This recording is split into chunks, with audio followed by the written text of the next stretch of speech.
Assalamualaikum warahmatullahi wabarakatuh. Sampurasun.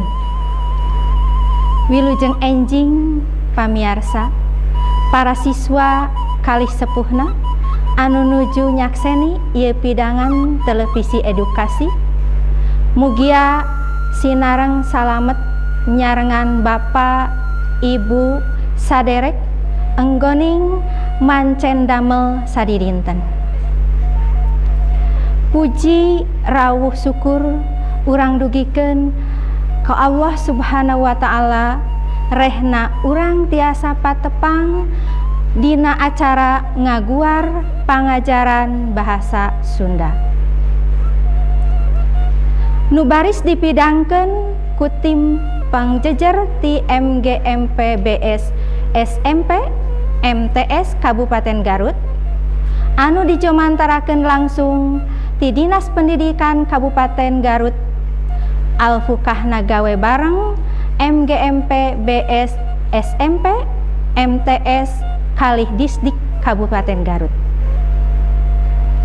Dina dinten ieu jejer acara anu baris dipidangkeun nyaeta ngeunaan bahan pangajaran bahasa Sunda pikeun siswa-siswi SMP MTS kelas 8 semester 2 anu ngawungku 2 kompetensi dasar.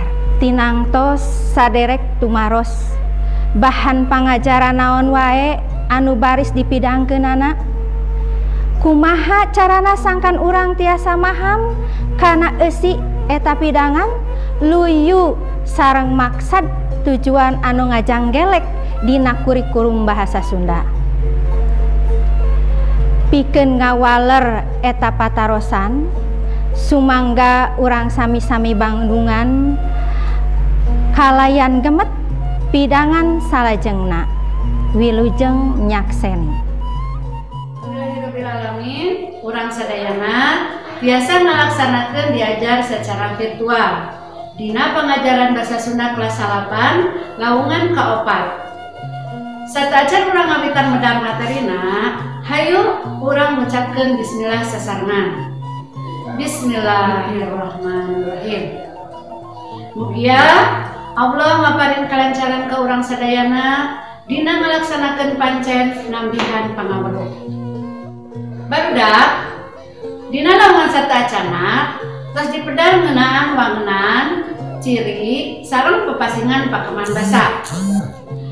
Nu bakal dipedar dina lawungan ayeuna nyaeta ngeunaan maluruh jeung ngalarapkeun pakeman basa dina kalimat. Sateuacan medar materina, hayu urang uningaan heula kompetensi dasar sareng tujuan pangajaranana. Kompetensi dasar ngeunaan pakeman basa aya dina ranah 84.4 nyata menyajikan kekayaan idiom bahasa Sunda serta nilai-nilai yang terkandung di dalamnya dengan memanfaatkan berbagai media. Sedangkan tujuan pajak pengajaran anak sareng sena ngaregepkeun pedaran hidup dipiharap bisa nu kahiji manggihan contoh wacana dina media sosial nu ngandung contoh pakeman basa. Nu kadua ngalarapkeun pakeman basa Sunda dina kabeneman atawa komunikasi luyu jeung kaidah-kaidahna. Pikeun dikawano kumaha cara ngalarapkeun pakeman basa Sunda dina kahirupan sosial, hayu urang sasarengan ngaregepkeun deui tayangan ieu.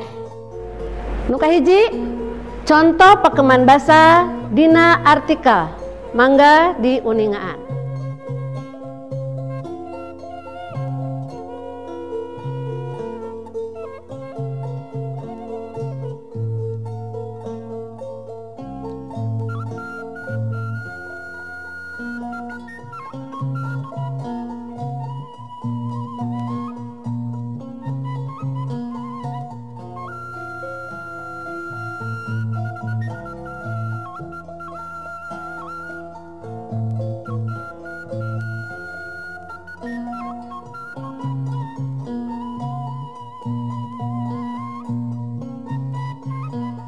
Anu kedua, contoh ngalarapkeun pakeman basa dina biantara.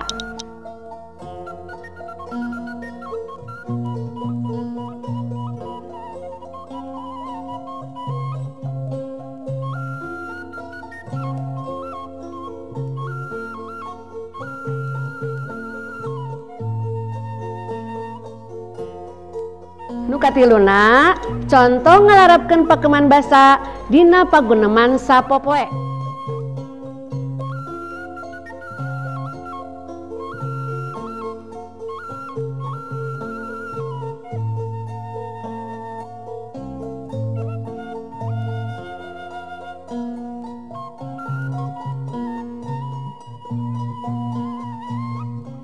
Sabada hidup ngaregepkeun sababaraha contoh cara ngalarapkeun pakeman basa Sunda dina kahirupan sapopoe. Ayeuna mangga regepkeun ieu pedaran kalawan daria.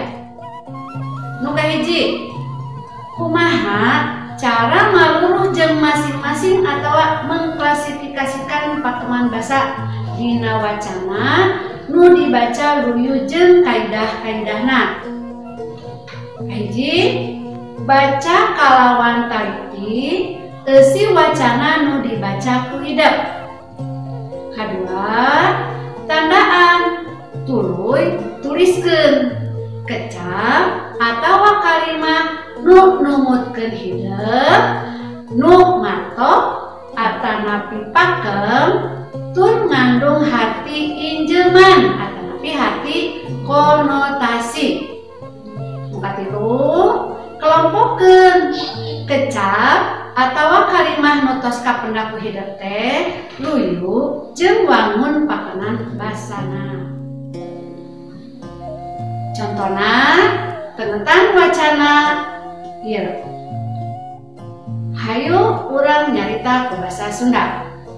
Basa Sunda teh banda urang anu kudu dipiara bade dimulai. Ari miarana diantarana nyaeta cara nyarita make basa Sunda dina kahirupan sapopoe. Ayeuna kasaksen ku urang sadayana, urang Sunda anu henteu nyarita ku basa Sunda, boh di imah, boh di tempat campur gaul.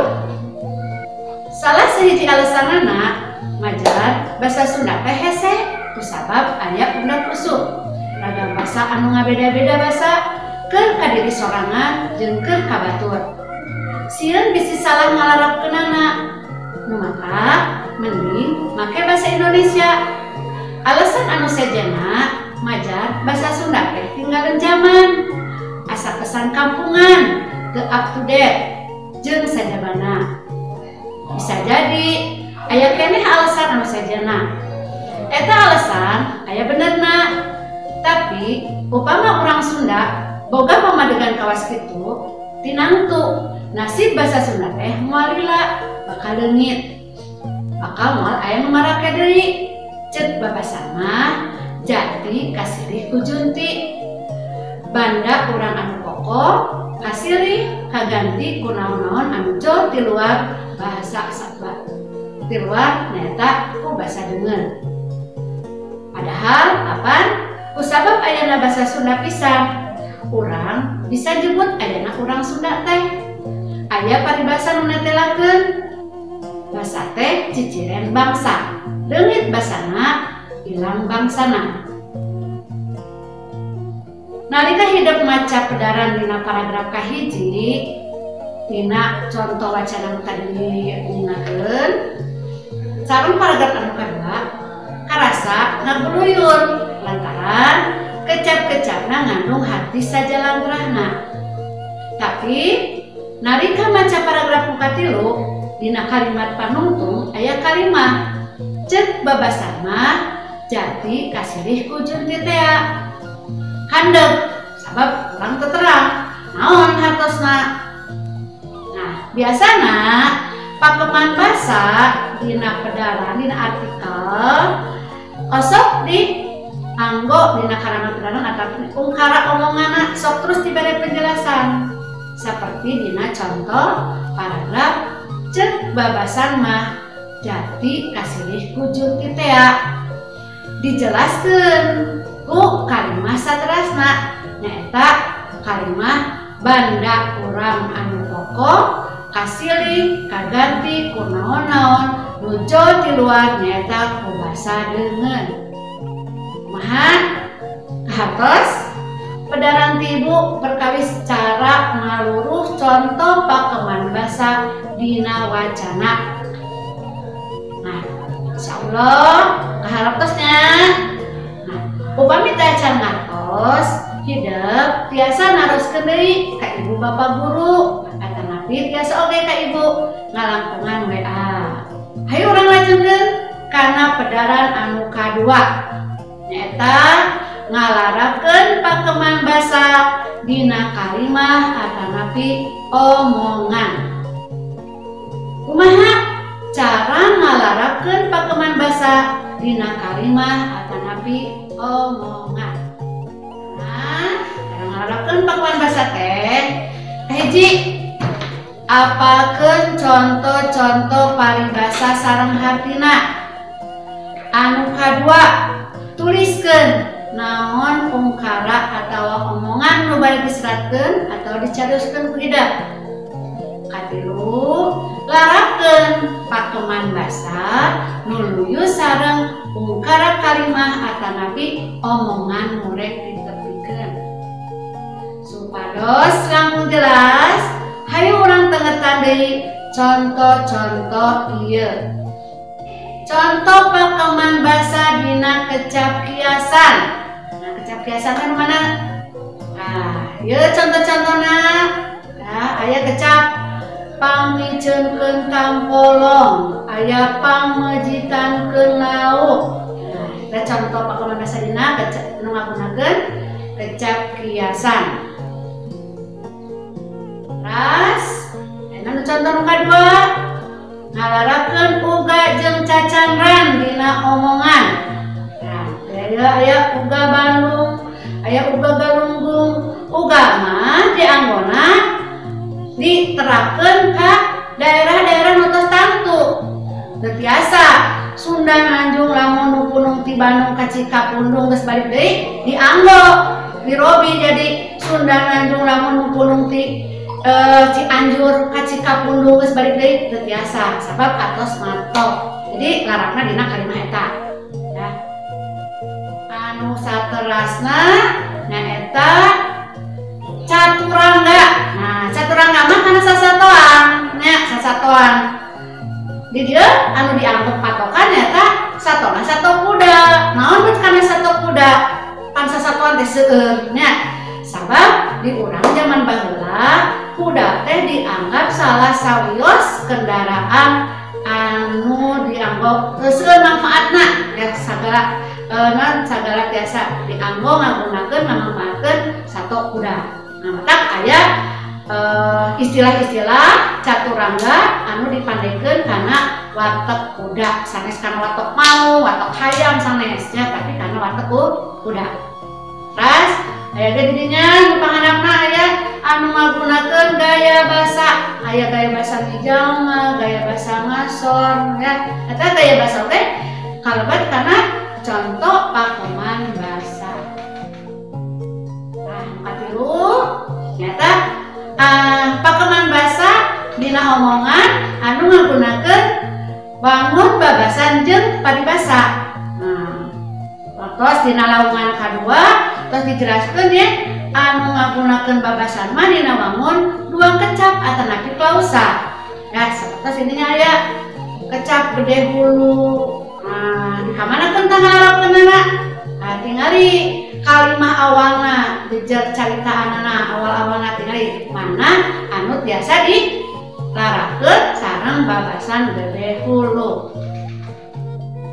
Nah, ini mah anu nganggo paribasa.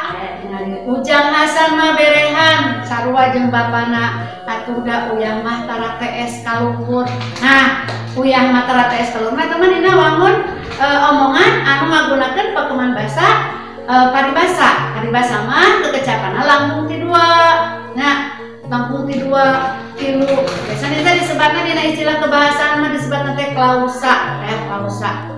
sabab naon kalau sanes kalimat sabab masih kene meriogikeun kalimat anu sanes kanggo ngajengkeun hartos anu aya dina paribasa. Saparantosna hideuk ngaregepkeun pedaran kumaha.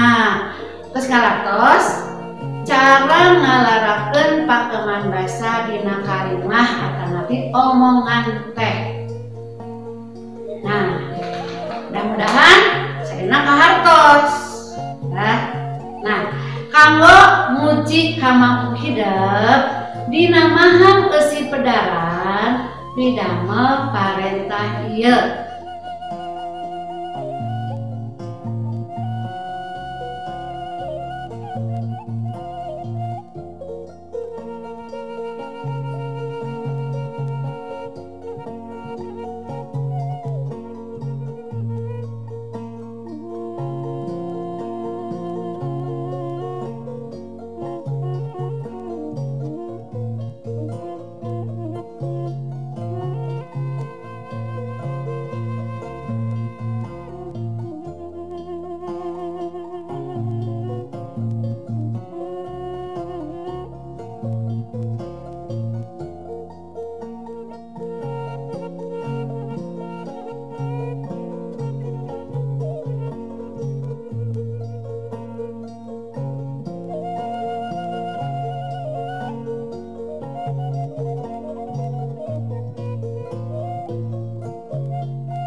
Pancen anu kedah dipidamel ku hidup aya 2 bagian luyus sareng tujuan pengajaran anu kedah dihontal ku hidup sareng sena diajar ngeunaan ngalarapkeun pakeman basa sareng maluruh contoh wacana anu ngandung pakeman basa. Nah, rupina pikeun laungan kaopa dicekapkeun di ka dieu. Insyaallah minggu payun urang pedang ngeunaan materi anyar nyaeta ngeunaan drama basa Sunda. Mugia pedaran materi dinten ayeuna tiasa kacangkem ku hidup sadayana. Alhamdulillahirabbil alamin. Muga catur. Assalamualaikum warahmatullahi wabarakatuh. Saderek sapara kanca rupina sakitu pidangan anu tiasa didugikeun tirengrengan MGMPBS SMP MTS Kabupaten Garut mugia tiasa katampi pikeun nambihan pangaweruh urang sadayana enggoning ngaraksa tur ngariksa titinggal karuhun urang mugia aya manfaatna kanggo urang sadayana dina mayunan hirup kumbuh sadidinten. Hapunten anu kasuhun boh bilih salami ngadugikeun aya anu teu sapagodos wilujeng kantun wilujeng tepang deui dina waktos kalih jejer materi anu benten. Cag simkuring amit mundur pamungkas sanggem. Wabillahi taufiq wal hidayah. Wassalamualaikum warahmatullahi wabarakatuh.